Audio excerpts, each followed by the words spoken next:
আসসালামু আলাইকুম। আমি এখন দাঁড়িয়ে আছি কুড়িগ্রাম জেলা নাগেশ্বরী উপজেলা এক প্রাইমারি স্কুলের সামনে দাঁড়িয়ে আছি। এখানে বাচ্চারা ক্লাস করে সুন্দর সুন্দর ক্লাস শেষে এখানে অনেক খেলাধুলো করে, অনেক আনন্দ করে। আমি চাই প্রতিটা চর অঞ্চলে, প্রতিটা বাড়ির থেকে প্রতিটা বাচ্চা প্রাইমারি স্কুলে দেন, ভালো পড়াশুনো করুক, পড়াশুনো এগিয়ে যায়।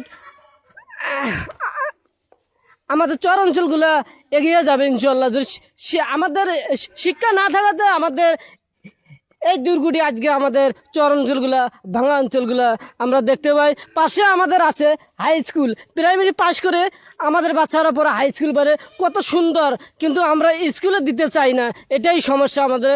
এটা করা যাবে না। আপনারা স্কুলে দেবেন, ভালো কিছু দেশের জন্য হবে, এলাকার জন্য হবে। আপনাদের অনেক ভালো লাগবে, আশা করি অনেক সুন্দর হয়েছে। ধন্যবাদ।